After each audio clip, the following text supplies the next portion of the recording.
ginamit nila. Actually, sobrang hirap kalaban itong bagong hero na to. Kasi wala pa gaanong info yung teams kasi kakalabas niya pa lang.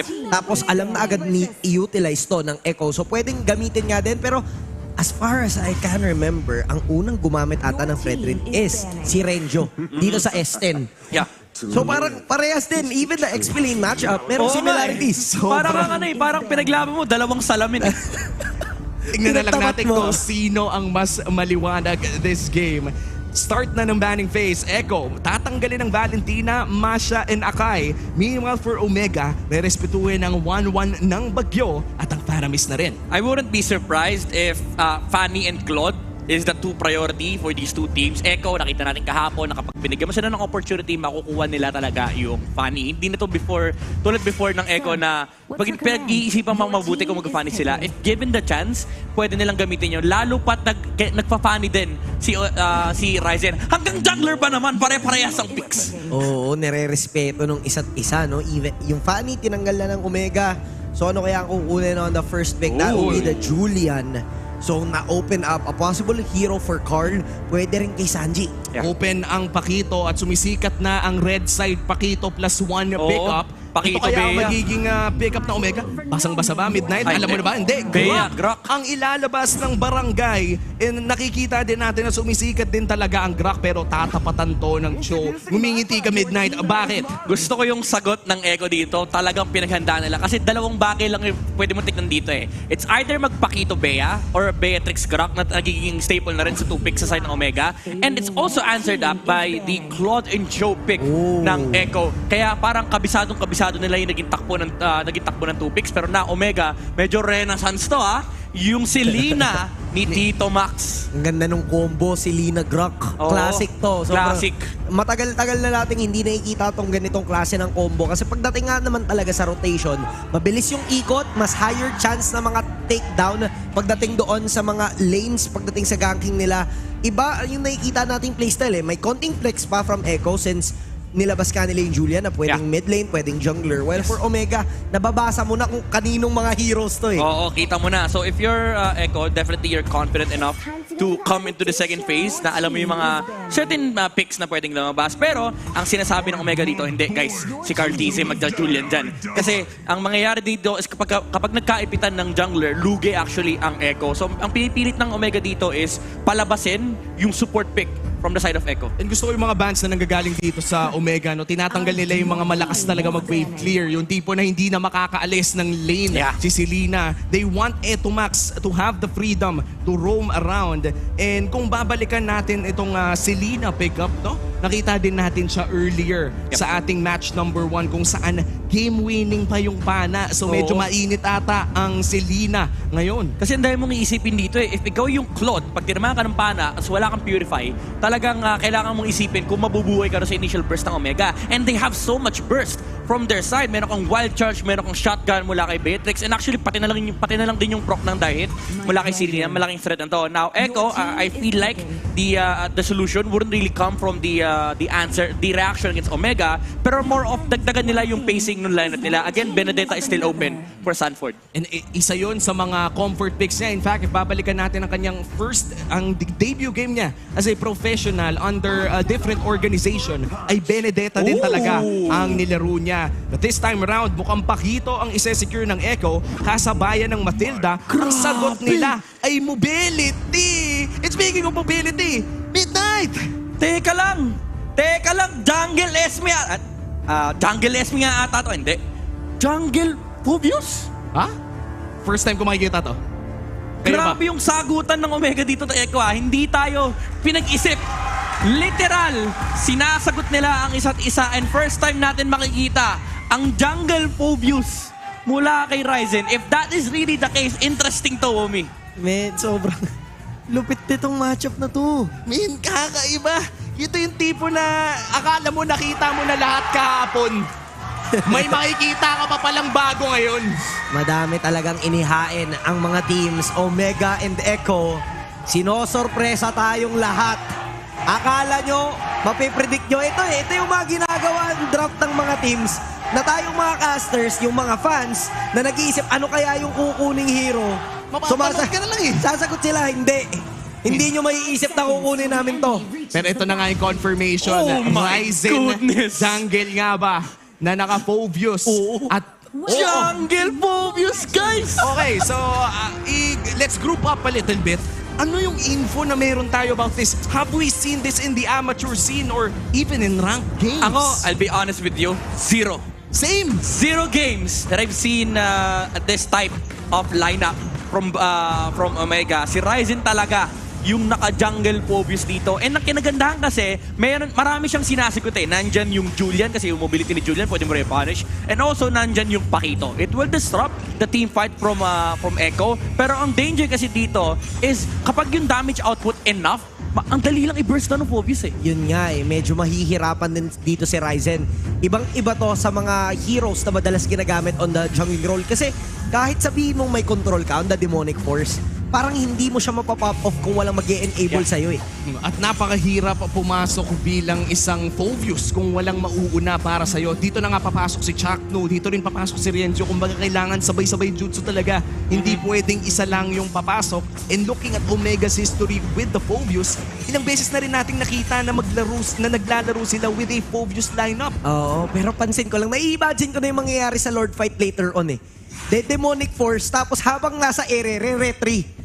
Parang Wait, po, I don't think nakaka-retry ang Pag Phobius lumilipad? pag nasa ere kasi delayed pati yung flame shot niya eh. So- Pagbaba niya, dun lang lumalabas yung Bawal yung flame air shot. retry. so ibig sabihin dito, parang mapuput into a disadvantage pa yung Omega pagdating doon sa mga Lord Battle since kailangan mong gamitin yun kasi ikaw yung magiging target ng Echo pagdating doon sa crowd control. Yep, and ang danger kasi dito, naka-mage Julian ang Echo, so the higher burst damage coming out from their lineup. Pero what Omega has is yung sustain, yung insane front line coming out from the Phobius, the Esmeralda, and Grok. May triple threat ang Omega versus Echo. And again, they're rocking a clock. Medyo mabagal pa yung momentum at pacing ng Echo sa game na to. Ito na nga ang first turtle of the game. Dito na natin makikita kung bakit nga ba binig!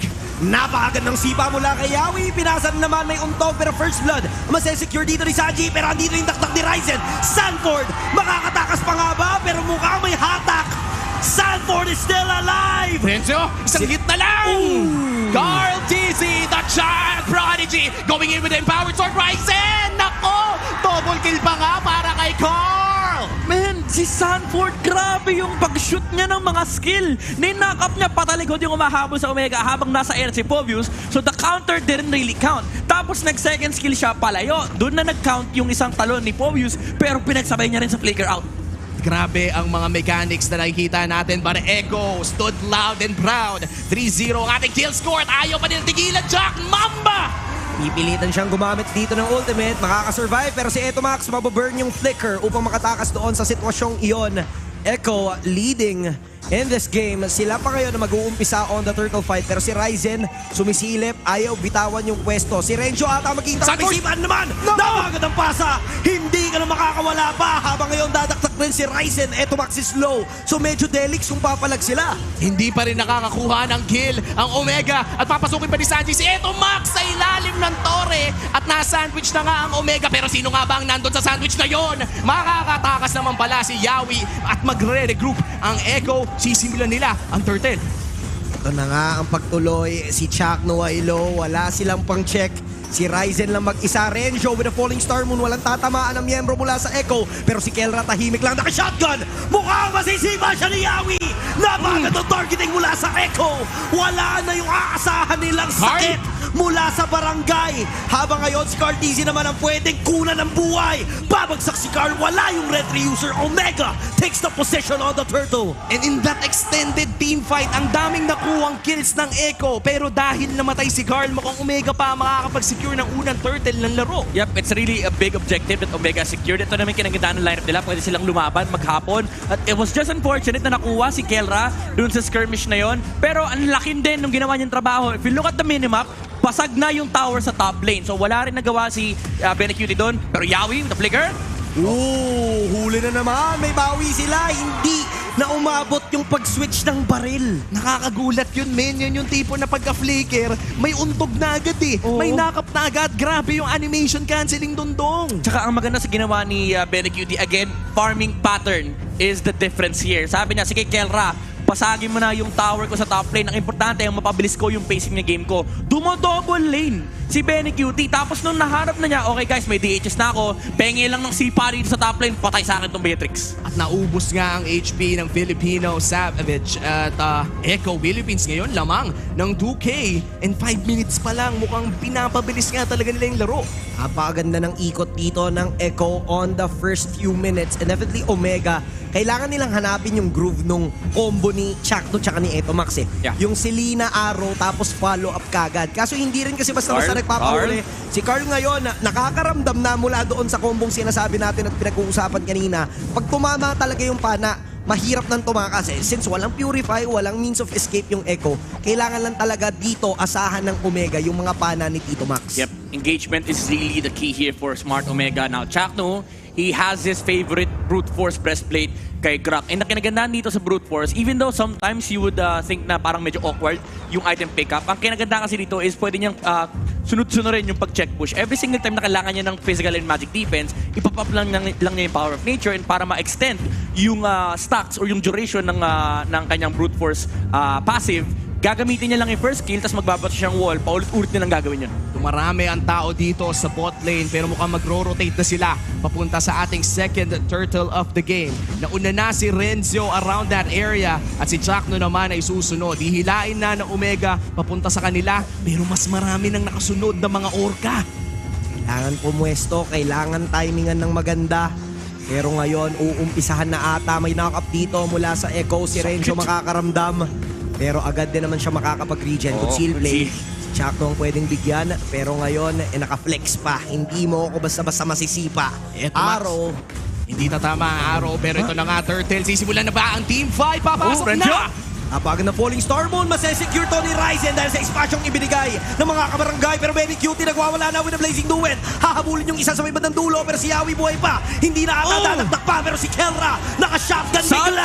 Sanford is the only man alive on the mid lane pero kailangan nilang mag-take control. Nakikita natin na unti-unting bumabawi yung barangay. It's a 2-for-1 midnight. Alam mo, ang lupet ni Renzo, this is why he's called a showstopper for a reason. Hindi nakaretry ng maayong si Carl TZ kasi dun sa duration na yun, dun sa moment na re-retry na siya sana, binagsakan siya ng Falling Star Moon. So na-delay yung paggamit ng Retribution and si Ryzen yung nakasecure. And Omega, they were able to win that team fight because of the buff na nakuha nila doon sa Turtle. At bilang magic damage Julian, kailangan talaga mapili ka kung kailan mo ibabato yung skills mo. Kasi nakita natin yung Tank Julian build nung unang match. Yun yung tipo na okay lang. Medyo walang pake yun eh. Kahit pasok ka lang ng pasok. Pero ito yung tipo na kailangan mag-ingat. Kailangan in mechanics ni Carl TZ. Kaya talagang siya ang target ng barangay 8 minutes in. Bumaba ang lead ng mga orca mula 2,000, 1,000 na lamang. Ito na ang pagkuha nila pero kailangan munang pumwesto. Kelra and Chakno, yun yung combo na nais nilang gawin. Eventually, Echo, makakakuha na naman sila ng pick-off if maging successful si Yawi doon sa mga sipa eh. Kailangan lang din maging mapagbatsyag ng Omega kasi eventually, pwede nga silang mahuli ng paulit-ulit dahil si Kelra sumasama na. Ito yung pinag-uusapan natin kanina, Midnight Umi eh. Si Kelra madalas sa teamfight. Si Benny Cutie, medyo nalilate siya pero ang ganda rin ng timing ng mga pasok. At nakita din natin yun sa stats niya na talagang lamang sa gold per minute si Benny Cutie at kita din yun sa laro niya ngayon. Omega, naghahanap pa rin sila nung parang yung pangtanggal warm-up na pana. Kasi ngayon nararamdaman mo, umaamba pa si Tito Max pero pag Oo. tumama yung isa, tuloy-tuloy na eh. Alam mo, sets yan eh, di ba? Pag sa archery, nag-iinit pa lang si Tito Max. Mamaya, tumataas. Habang naglalabas siya ng pana, tumataas yung accuracy. Pero ang malaking problem talaga ng Omega ngayon is yung control kay Claude. Na-mention ni Santi kanina, again, maganda yung pwestuhan ni Benny QT every single time na papasok siya sa skirmishes. Pero kailangan niya rin isipin, may pang-cancel din ang Omega ng Blazing Duet. Nandiyan pa rin yung wild charge from Chakno. Timing is key para dito sa Echo and Omega kung sino yung unang kumbaga yung unang magkamali, tuloy-tuloy na ata sa isang team fight pero si Benny, nahihila na niya yung Lord. Half HP na dito, Sanford papasok. Walang nakasilip. Naku! Hindi ramdam ng Omega na tinutuloy na nga yung pag-take sa Lord. Ako po! Dahil kay Bagyong Benny, nakuha nila yon na sneaky play from Echo. Oo, di nila talaga. Ang hirap din kasi i-telegraph noon for Omega na parang wala masyado nagpapakita sa mapa. Pero nandun pala yung dalawang course ng Echo na pinapatay nila yung Lord. Wow. And again, this is a jungle Julian even though... Uy, good seal. Yawi? nasa hindi papunta sa kakampi pero si Yawi medyo delikado. Guiding Wind na magsasalba sa kanya pero yung Lord puno pa rin ang buhay. Nagmamarcha sa bottom lane. Let's see kung paano dedepensa ng Omega to. Sneaky play coming in from Echo at may chance silang patabain pa mas lalo ang kanilang gold lead with this Lord play. Yep. Pero ito na nga yung Bennett, yung specialty defensive ganto ni Beatrix eh. Pag nalumabas si Lord, labas mo si Bennett. Oo, mabilis lang talaga tunawin yung HP ni Lord. Pero again, Omega, they're finding it really hard to look for potential engage. Kasi yung Echo dito, even though wala silang natural frontliner, pwede kasing ilabas ng Matilda yung mga targets ng Smart Omega. Tulad niyan, pwedeng gawin talaga ni Bennett dito. Aside from the BMI, meron kasing disengage from the Guiding Wind. So medyo matapang talaga ang Echo in a sense na hindi nila kailangan ng frontliner. Ang kailangan lang nila is every single time na may magpapakita sa harap ng Omega, naka-ready yung Guiding Wind, papasok si Bennett QT, babanatan niya yung magpapakita. Tantunaw, men. Basic Grak attack. yun. Basic attack lang. Basic attack sa Grak. Natunaw. Ganon nakasakit ang bagyong Benny at kung titignan natin ang items, siya ang pinakamayaman sa side ng Echo. Pero si Kendra Oo. sumasabay sa gold, lamang pang-aatat ang 800. Lamang. And ito yung advantage naman ni Beatrix talaga. Aside from the fact na mas maaga ka nakakapag-participate sa fights, yung farming pattern mo ang hirap ding i-disrupt. Kasi si Claude ginagamit ng Echo, pang poke, yung pwedeng humarap sa Omega. Yun nga lang, si Ryzen ata nahuli dito. Hindi niya in-expect na bibigyan siya ng Echo. 3 miyembro. Magpupush pa sa gitna. Si Chuck huhulihin nila. Yawi with a kick. Pero wall charge. napaganda ng timing.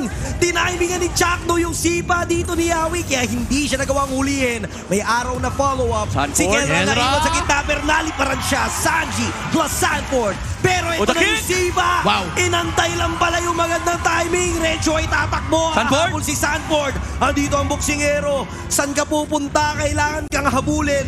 Yung Sansan Synergy Enzo. sa may bandang bot lane. Ito na. Hindi nila titigilan. At hindi lang yung pinaghiwa-hiwalay nila yung mga taga-barangay, inisa-isa nila, men, Santi. Ito pa si Oh my Renzo na hanap nila, goodness. tutunawin na ni Benny Cutie. Sabi ni Sanford, di ka pwede umuwi. Ikaw yung magdedepensa sa inyo. Habulin ka nila. And si Sanford, dinadaan sa mechanics ang Smart Omega. Kanina, pumasok si Kelra, naghahanap ng opening, nakapwesto siya sa may bush. Yung typical Kelra na nakikita natin, mga plays na ginagawa niya. Pero sabi ni Sanford, nakita ko na to eh. Lagi kitang pinapanood dati. Alam ko mag-aabang ka rito. And na multiple knock-up. Usually, yung mga pakito, ginagawa nila double job. Dun sa enhanced job kasi mas mataas yung DPS. Pero sabi niya rito, kailangan ko control. Kailangan ko kontrolin yung heroes ng Omega kasi may mga follow-up. Nandyan yung Circling Eagle mula kay Matilda. At alam kong kaya sumunod ng mga kakampi ko. Tiwala sa kakampi ang galawan ng mga orka at sisimulan na nila ang Luminous Lord. Naghahanap si Yawi ng angulo. Kendra, inaamoy na niya. Dito na yung flicker. Si Oh, paano deadly! naman? Pero mukhang nabangga dito sa mismong dingding. Makakatakas pa nga ba siya? Pero si Benny Cutie na ang magwawala. Wala ngayon si Eto Max at Chato. Pero si Kendra ay buhay pa. Yung tinarget ng Echo ay nakasurvive nga. Sanji dito tatapat pero nakasak shotgun.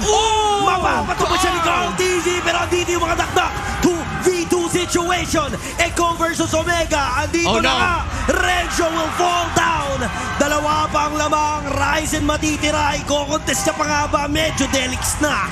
Carl TZ nag-init. 6, 2, and 5 for the Child Prodigy. At masisecure ng Echo ang Luminous Lord. Grabe! House of Highlights. Pero ito, Game of Highlights. Ang lupit din ng ginawa ni Yawi kanina. Nung nasipa niya si Beatrix, hindi niya pinindot kagad. Dinelay niya para makaabot yung kampi niya. Unfortunately, hindi kagad nakarespo ang Echo kasi sobrang layo din talaga ng catch na ginawa niya ni Yawi. Pero props din kay Kelra kasi ang layo niya sa teamfight. And also, in-outplay pa niya si Sanford, pa isa din. Hindi ako sigurado kung TikTok play ba yung nakita ko eh. Yung may pinakita naman yung Echo, lumilipad yung Matilda, tapos yung Blazing Duet Blazing Duet, sumusunod. Men, yun yung literal na bagyong umiikot. Oo. Kung ano yung nakikita natin sa mga TV, di ba? Oo, Umiikot yun, yun. oo. Yun yun. Ito yun, yung umiikot talaga. Umiikot The na Blazing Circling Duet. Duet. The Blazing... Ewan ko pre, basta yun na yun. Napakainit ng laro na yun. Pero, The Blazing Eagle. The Blazing Eagle. Pwede, Tama ka pwede. dyan. Oh, pero ito, seryoso na ulit. Kailangan depensahan ng barangay ang kanilang base. Pumasok na Aray dito ko. ang Lord. Pero hindi pa naman nag-e-engage ang Echo. Natamaan ng pana pero sabi ni Sanford, I got you, fam. Sansan si talaga, no? Sanji, the Sansan duo, walang bumagsak na inhibitor turret. Oh, Ganda ng depensa ng Omega. Pero yung Lord kanina, tinry nilang... The very Bino Savage! Grabe naman yun! From bullet coming out from Kelra. Kinombo ng Omega. Sabi ni Sanford, sorry Sanji, di kita maliligtas doon. No, ito in-instant replay pala. Ang pinakamagandang snipe. Akala mo yun na Slow yun. mo, slow mo. Tumama, slow-mo cam. Sabi ni Eto Max, ito na yun. Sesetapan ko na, tatama. Pero ang sobrang slow-mo naman yan na. Oh! Grabe! Ang daming highlights nitong game na to. Dinadaan talaga sa mechanics. Yung nakikita nating mga highlights pag nag-aantay tayo ng mga games, lahat ata dito man kagaling. Oo nga eh. Yung commercial, puno na to eh. Yung top 10 highlights natin, ito na lang ipapalabas nila eh. Dapat may sariling video to eh. Well, in all seriousness, this is a very competitive game between Sobra. very similar teams. At yung mga laruan talaga nila, ito yung tipo na magugulat ka. Unexpected, very lethal, killer instinct. At habang nagiging mas crucial, ganito yung mga nakikita natin. Si Kelra napilitan ng gamitin yung flicker. Kaso may flicker din si Yawi. Ipinasa na nga Oh, na my meron gosh! untog. Nabago na setup mula doon kay Chakno. Chak Mamba. Biglang mawawala. Napakaganda ng sagot ng Echo dito. Hindi basta-basta. Pero wala na si Bagyong Benny. Andito naman si Ryzen. 2v2 na naman. 2v2 na naman si Ryzen, 50 HP na lang. Pero may shield si Sanji, ang kanyang kalaban. Sabi ni Cartesi, Reggio, tayo ulit muna. May dalawang laban, dalawang 1v1. Pero sabi ni Carl, nag-mature na ako as a player. Ayoko ng kill, gusto ko ng objective. Kaso pinipigilan ni Renzo yung objective na palabas mula sa Echo. Isang tira na lang, mawawala na ito sa mid lane. Pero Renzo, delikado siya dito. Kailangan nilang ipilit pero ginagawa naman nila. Ryzen? Reggie is still alive. Babawi naman dito. Kaso nga lang may demonic force pa. May untog mula kay Chakno. Hinuli nila si Karn. Iniipit na sa gitna pero may takas pa ba? May harang sa gitna pero wala. Si Chakno ba napatumba? Oh my God! Goodness! Coming in from the child prodigy. Empowered sword after empowered sword. Sabi niya, last week Ryzen, ginawa mo to. Pero ako naman, ngayon, ang magpapakitang gilas sa'yo. Sabi niya, ganito umoutlay. Hindi mo kailangan mang-bait. Lalabanan ko yung Omega. Ang mahirap sa ginagawa ng Omega, gusto nila maabot si Cartesi. Pero ginajuggle ni Cartesi yung talon mula kay Ryzen. So sabi ni Chakno, sige, ditikitan ko para di siya makatakbo. The problem is, habang dinidikitan mo, yung Julian, nakakapag-regenerate siya ng HP after niyang ibato yung mga enhanced basic attack. Grabe, nanggaling na tayo sa Carl Tusok. At ngayon may bagong era na naman. Carl Hampas. Carl Hampas. Hampas. Ano pa bang pwede mong itagdag sa pangalan ni Carl Tizzy? Bumabalik eh. Babalik alindog ang Echo. Pero Omega, ano pa bang pwede nilang gawin? Alam mo, ang kailangan gawin ng Omega dito is maprotektahan talaga si Kelra. Maganda yung naging attempt ni Chakno kanina with a wild charge. Pero ang hirap din kasing kalaban ng Echo, yung decisiveness nila na mag-commit kagad. Nakita mo kanina na natalo na ni Yawi, si Kelra. Agad-agad pumasok si Sanford para patayin yung Beatrix. Uy, may depensa. Uy, napaganda na pala! Na-follow up nila! Nawala si Cortezi na para bang bula! Ito na yung chance ng barangay upang makabawi. Pero magsisitakbuhan muna. Hindi bibitaw si Ryzen na pasobra ata. Andito yung sapak mula kay Sanford. Pero Benny Cutie for the assist. Ayaw niyang bigyan ng opportunity yung barangay. Hindi mo talaga pwedeng i-count out ang Smart Omega. Tuwing papasok ka sa base nila, mag-iisip ka muna eh. 10k gold lead niya, nababaliktad. Ito pa kaya? Yung sinasabi natin na dinadaan sa mechanics, di tayo nagbibiro. Literal, pinana lang. Yun ang solusyon. Sabi ni Eto Max, guys, I got this. Tiwala lang sa aking mga pana. Si Eto Max. Uy, 50 HP with the regen. Uy, Buhay natin. pa naman si Ryzen, si Sanford ngayon ang hinahanap ng Omega at walang matutuloy na laban. Grabe, hindi tayo pinagpapahinga ng laban na to, men! Walang katapusan na mga highlights. Ito yung mga game na mahirap mag-analyze. Mahirap lang.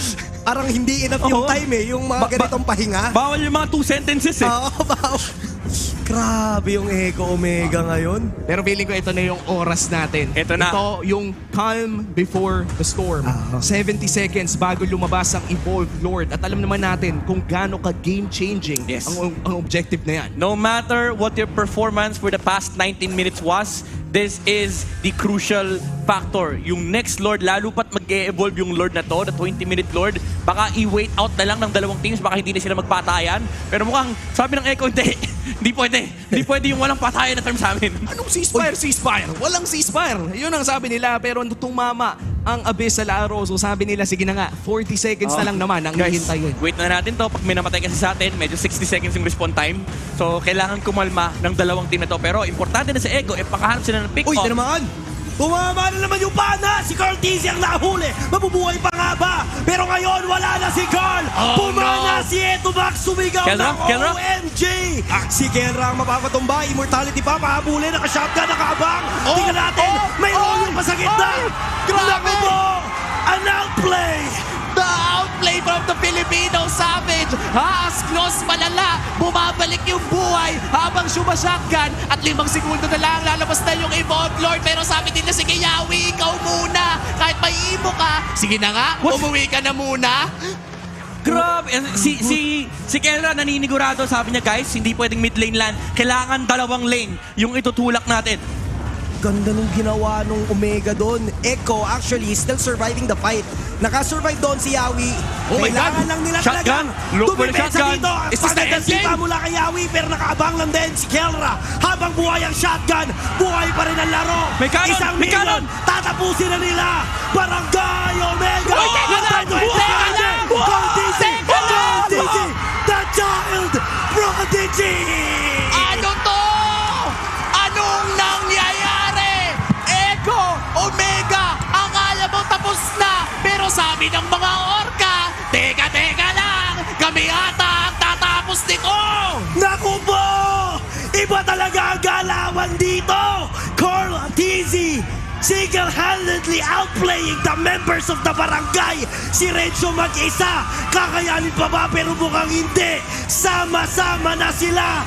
At ang orka ngayon ang sisigaw!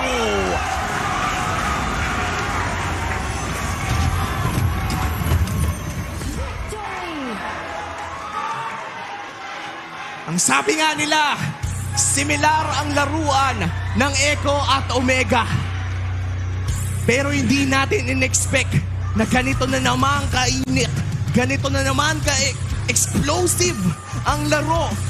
Game 1 pa lang, guys! Men, game 1 pa lang, mapapaos na tayo. Ang lupit nito. Ito yung tipo na pag hindi ka sumigaw, hindi mo nilagyan ng emosyon, hindi mo binibigyan ng